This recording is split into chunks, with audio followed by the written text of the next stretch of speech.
tuning in to Roof Connections, a show dedicated to discussing facility maintenance topics for anyone who works in the industry or has an interest in facility maintenance. My name is David Huval, and I'll be your host. Today, I'm joined by Vice President of Sales here at RoofConnect, Wade Crosswhite, Vice President of Technical Services, Eric Harrison, and Vice President of Operations, Jeremy Hill. Thanks for joining me, guys. Absolutely. Thank you. I don't know why I clapped, but congratulations. There we go. Well, we all just got back from IRE in Dallas this year. It was supposedly the biggest one they've ever had, and topped out last year's show in Nashville. I caught the first couple days I was there.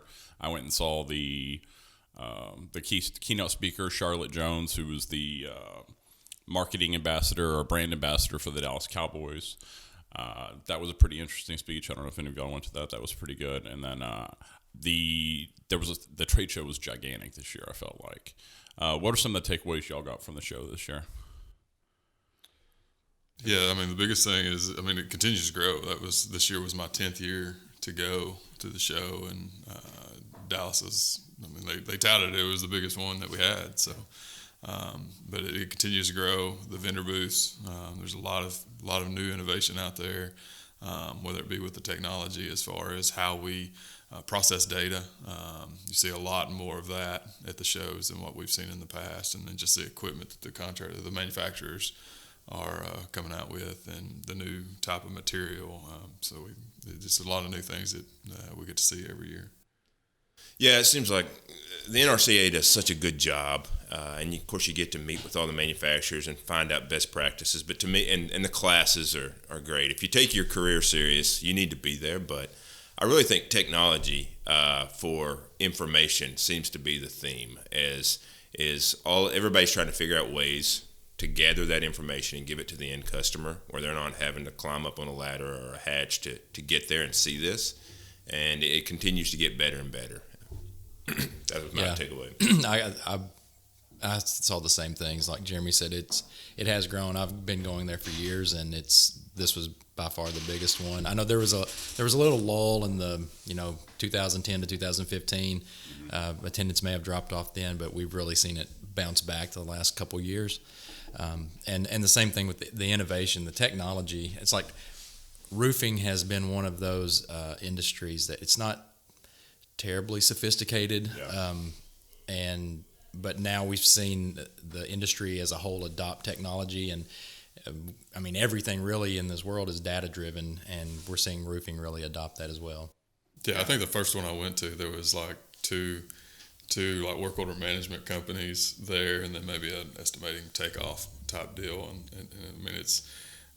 since I'd say the last several years, it has grown to probably 5 to 10. I'm probably not giving the number right, but I looked at several different options in multiple categories just to kind of get a feel of what they're doing and what their capabilities are, and how we are doing some of the things that we're doing internally and how that matches up. So. Yeah, there's been I guess because we're the old guys now, and there's been this joke, like what are the millennials going to do? People kind of make fun of them, and we see what they're going to do now. They're going to be the people who are innovating and finding new ways to grab data, and I think that's kind of exciting. Yeah, I saw one booth that had instead of using, I guess, a drone because of the regulations with the drones, they had it looked like a little tank almost with. They had treads on the sides that looked like they were made of like sandpaper, real grippy, that could climb on real steep slope roofs, and out of the box thinking that you don't, when you can't use drones in certain areas, how do you get that without putting somebody on the roof? It was pretty interesting, things like that. So, okay, well, IRE kicked off the beginning of February. Coincidentally, is also Groundhog Day was the second, and Punxsutawney Phil, I think I'm saying that right. Didn't see a shadow this year, so that means that spring's going to come early this year. So with spring, you get, thawing ice and snow and other things that are associated with it. So I want to talk a little bit about what are some of the problems that are typically found on roofs as the winter, as it thaws off and spring comes in. Yeah, I think there's a multitude. Winter's hard on roofs, and people naturally neglect their roofs, and they try to address it when there is water coming in the building. And it is so much more cost effective and cheaper in the long run to be proactive and have people up there to unclog drains, clean debris, look for cracking, crazing. There's so many issues that can happen with, you've got the foliage, everything's dropping in the fall, and nobody's getting up there, and then you've got ice and movement. So there's a lot of things that can happen, and catching it early by having somebody come out there immediately after the winter and look is so much more efficient and prevents damage, to your insulation, to your deck, to your ceiling tiles, to inventory or computers or servers, so it's there's a lot that goes wrong, and just because you don't have water coming in the building doesn't mean there's not issues up there on your roof. Winter's hard on the roofs, especially up in the north. So. Yeah, I was going to ask, what are some of the first things that facility managers need to think about as far as when it comes to updating or not updating necessarily, but evaluating their portfolios in the spring? I think that's having a trained professional go up there and evaluate it and look for deficiencies and then have them prioritize. Some of these guys have portfolios of thousands of stores. Yeah. Obviously, they can't fix everything at once, but kind of prioritizing their issues and identifying before it becomes a bigger problem, because a $800 repair now is going to be a $3,000 repair in 6 months. So be proactive. Yeah, I think a big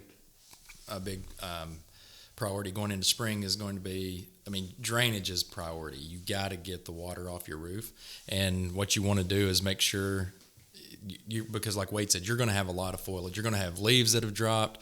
There's, the wind blows and dirt collects on your roof, and all of that stuff ends up going to the lowest point, and that's either around the drains or in the gutters.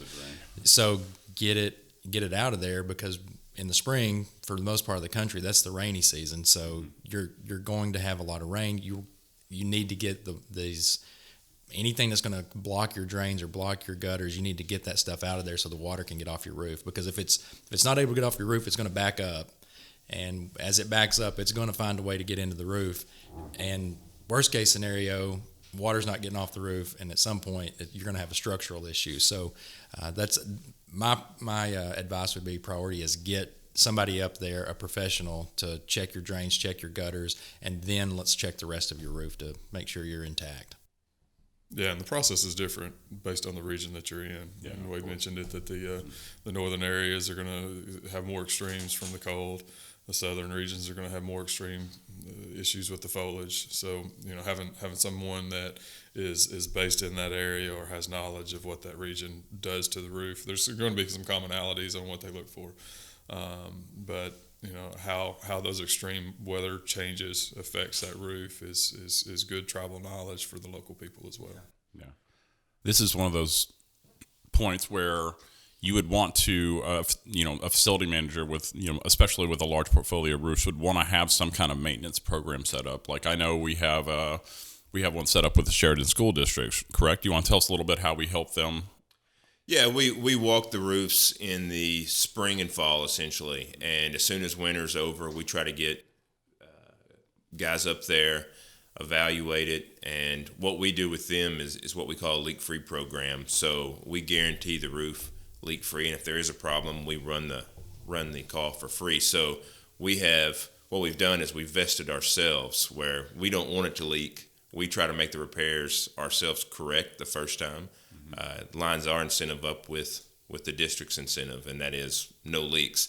So with us, that's just that's what we would do with our own roofs. And so we get guys up there, get them clean, take care of any minor repairs, splits, cracks. As you're going to have people up there in the wintertime working on heating units and cooling units and all those things. Foot traffic and ponding water seem to be the big things there. So with guys up there, you can prevent a lot of issues before they become bigger. So, what kind of cost savings are associated with doing some kind of maintenance program like this, as opposed to just reactionary? You've really got to look at it as the total cost of ownership, which is this cost savings over the life of the roof. And we've done studies on it. We've got some, but it's unbelievable. The NRCA did a study where it said if you're under a maintenance program, your roof will last 20 to 25 years. If you have no maintenance program, it's 8 to 12. And so you're essentially almost getting 3 times as much roof. So that's how important it is.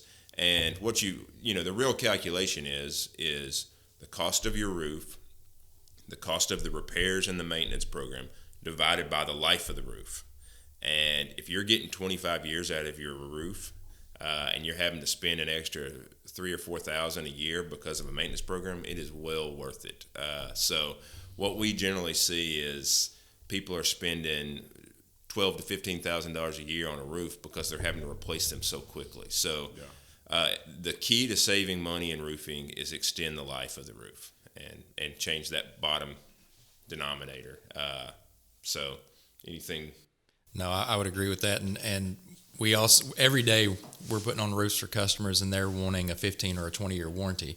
And that's what we're doing. But they don't have a maintenance plan. And if you don't have a maintenance plan, it's like Wade said, that roof is going to last 8 to 12 years.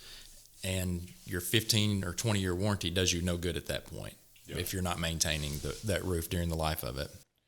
Yeah, and I think everybody understands that you have to do preventative maintenance on equipment. I've heard Wade make the comment about changing the oil on your car.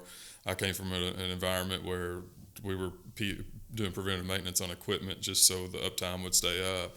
The roof is no different. I mean, you still got to have guys go up there routinely, take a look, clear the drains, and do some just simple sealant opportunities that's going to extend it. So if you equate the roof similar to what you equate to your HVAC equipment, your chiller equipment, it's an asset, and you got to take care of it. Yeah. Even though it's out of sight, and people tend to forget about it. The 2 problems are they don't see it, A, and then B, they're looking at a 1-year budget. You know, like Jeremy said, the changing the oil, you would save money by not changing the oil in your vehicle for 1 year. Everybody knows that's ludicrous and wouldn't do that. But then next year, it's going to cost you twice as much. You got to replace it, right? So the roof is the same, though. Okay. Well, I think that's about all I had for today. Just, talk a little bit about spring and, maintenance. So thanks for coming on today with me, guys. Well, that's going to wrap up the show for this week. If you have any questions or topics you'd like to hear discussed on future episodes, shoot us an email at david.huval@roofconnect.com. That's david.huval, Huval, at roofconnect.com. Also, if you like today's show, please take a moment to give us a like and review on iTunes or Spotify and share it on social media. This is a brand new podcast, and it really helps us when you get the word out. Also, if you're listening to this podcast, I want to let you know that we do record the episodes and post them to our YouTube channel. You can just search YouTube for Roof Connections Podcast, and we should come up. So until next time, I'm David. For Eric, Jeremy, and Wade, we'll see you next time, guys. Thanks, guys. Thanks.